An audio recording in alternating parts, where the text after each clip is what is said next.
kwento ng lalaking nagbigay ng limos sa magnanakaw, babaeng masama ang ugali at mayaman. Bismillahirrahmanirrahim. Assalamualaikum warahmatullahi wabarakatuh.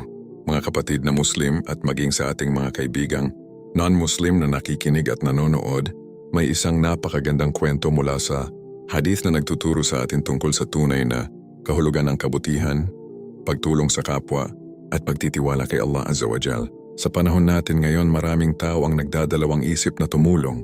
May mga nagsasabi, paano kung maling tao ang matulungan ko? May mga nagsasabi rin, paano kung ginagamit lamang ang tulong ko sa masamang bagay?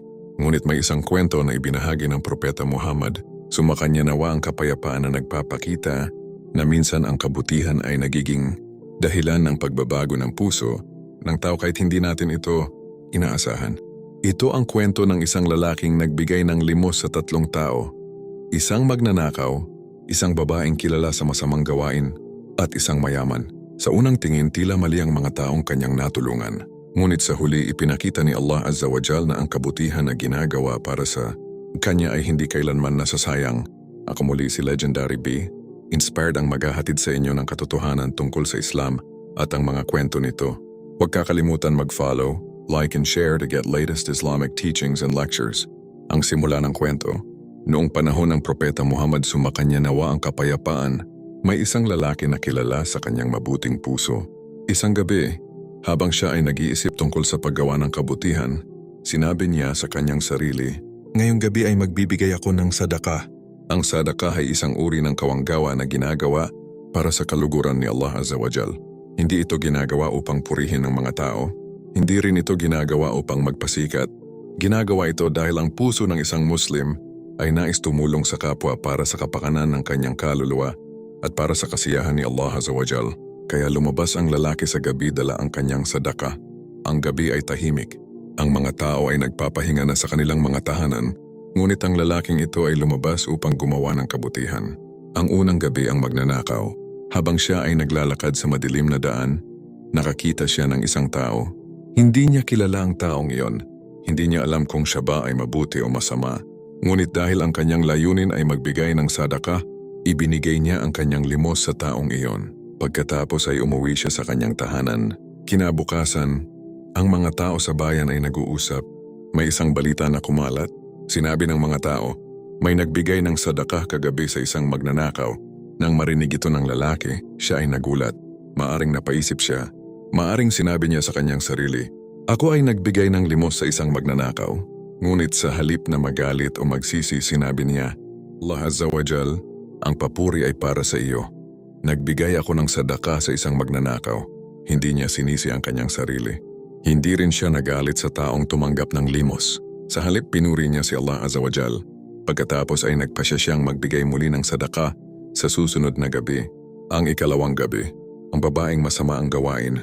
Muli siyang lumabas sa gabi dala ang kanyang sadaka. Habang siya ay naglalakad, may nakita siyang babae. Hindi niya alam kung sino ang babaeng iyon, kaya ibinigay niya ang kanyang sadaka. Pagkatapos ay umuwi siya. Ngunit kinabukasan, muli na namang nag-usap ang mga tao sa bayan. Sinabi nila, may nagbigay ng sadaka kagabi sa isang babaeng kilala sa masamang gawain. Nang marinig ito ng lalaki, muli siyang nagulat. Isipin ninyo iyon. 2 beses siyang nagbigay ng sadaka. At 2 beses din na tila mali ang taong kanyang natulungan, ngunit muli niyang sinabi, O Allah Azza wa Jal, ang papuri ay para sa iyo. Nagbigay ako ng sadaka sa isang babaeng masama ang gawain. Hindi siya tumigil sa paggawa ng kabutihan. Hindi siya nawalan ng pag-asa. Sa halip nagpasya siyang magbigay muli ng sadaka. Ang ikatlong ganid, ang mayaman, sa ikatlong gabi, muli siyang lumabas upang magbigay ng sadaka. Habang siya ay naglalakad, nakakita siya ng isang lalaki at muli niyang ibinigay ang kanyang sadaka. Pagkatapos ay umuwi siya. Ngunit kinabukasan muli na namang nag-usap ang mga tao. Sinabi nila, may nagbigay ng sadaka kagabi sa isang mayaman. Ngayon isipin ninyo ang sitwasyon ng lalaki. 3 gabi siyang nagbigay ng sadaka. Sa unang gabi, magnanakaw. Sa ikalawang gabi, babaeng masama ang gawain. Sa ikatlong gabi, mayaman. Para sa maraming tao, maaaring isipin nila na nasayang ang kanilang sadaka. Ngunit sinabi ng lalaki, O Allah Azza wa Jal, ang papuri ay para sa iyo. Nagbigay ako ng sadaka sa magnanakaw, sa babaeng masama ang gawain, at sa mayaman. ang mensahe mula kay Allah Azza wa Jal. Pagkatapos nito ipinaalam sa kanya ang isang mahalagang katotohanan. Sinabi sa kanya na ang kanyang sadakah ay tinanggap ni Allah Azza wa Jal at ipinaliwanag kung bakit. Sinabi, maaring ang magnanakaw ay makaramdam ng hiya sa kanyang puso. Maaring isipin niya, may isang tao na nagbigay ng kabutihan sa akin. Bakit ako patuloy na magnanakaw? At dahil dito maaring tumigil siya sa pagnanakaw. Tungkol naman sa babaeng masama ang gawain. Maaring matamaan ang kanyang puso. Maaring isipin niya, may taong nagbigay sa akin ng kabutihan kahit hindi niya ako kilala. At dahil dito maaring talikuran niya ang kanyang masamang gawain. At tungkol naman sa mayaman, maaring mapagtanto niya, ako ay mayaman ngunit ako ang tumanggap ng limos mula sa isang tao. At dahil dito maaring matuto siyang magbigay ng kawanggawa sa mga mahihirap. Ang kwentong ito ay mula sa hadith sa Sahih al-Bukhari. Talata mula sa marangal na Quran, sinabi ni Allah Azza wa Jal sa Surah Al-Baqarah, Chapter 2, verse 261. Matalu alladhina yunfiquna amwalahum fi sabilillahi kamathali habatin ambatat sab'a sanabila fi kulli sumbulatin mi'atu habba wallahu yudha'ifu liman yasha wallahu wasi'un alim. Ang halimbawa ng mga taong gumugugol ng kanilang kayamanan sa landas ni Allah Azza wa Jal ay tulad ng isang butil na tumubo at nagkaroon ng 7 uhay at sa bawat uhay ay may 100 butil. Dinodoble ni Allah Azza wa Jal ang gantimpala para sa sino mang kanyang nais. The example of those who spend their wealth in the way of Allah Azza wa Jal is like a seed that grows 7 ears and in every ear are 100 grains. Allah Azza wa Jal multiplies the reward for whom He wills. Paliwanag, ang isang maliit na kabutihan ay maaring paramihin ni Allah Azza wa Jal ng maraming beses. Hadith ng Propeta Muhammad sumakanya nawa ang kapayapaan. Sinabi ng Propeta Muhammad sumakanya nawa ang kapayapaan, Ittaqun nar walaw bishiqqi tamra. Ilayo ninyo ang inyong sarili sa apoy ng impyerno kahit sa pamamagitan lamang ng pagbibigay ng kalahating datiles. Protect yourselves from the hellfire even if it is by giving half a date in charity.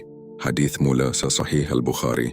Paliwanag, ipinapakita ng hadith na kahit maliit na sadakah ay napakahalaga sa paningin ni Allah Azza wa Jal. Motivational message by Be Inspired. Mga kapatid kong Muslim at maging sa ating mga kaibigang non-Muslim, ang kabutihan ay hindi kailanman nasasayang. Maaring hindi natin makita agad ang resulta ng ating ginawa, ngunit si Allah Azza wa Jal ay nakikita ang bawat kabutihan na ginagawa natin. Ang isang maliit na tulong ay maaring maging dahilan ng pagbabago ng buhay ng isang tao. Huwag tayong matakot gumawa ng kabutihan, huwag tayong matakot tumulong sa kapwa. Dahil ang bawat mabuting gawa ay may gantimpala mula kay Allah Azza wa Jal. Mga kapatid, ang kwentong ito mula sa hadith ng Propeta Muhammad sumakanya nawa ang kapayapaan ay paalala sa atin na ang tunay na kabutihan ay ginagawa para sa kaluguran ni Allah Azza wa Jal. Hindi mahalaga kung ano ang iniisip ng mga tao. Ang mahalaga ay ang ating intensyon at ang ating pagtitiwala kay Allah Azza wa Jal. Ako muli si Legendary B. Inspired ang maghahatid sa inyo ng katotohanan tungkol sa Islam at ang mga kwento nito. Huwag kakalimutan mag-follow, like and share to get latest Islamic teachings and lectures. Assalamu alaikum wa rahmatullahi wa barakatuh.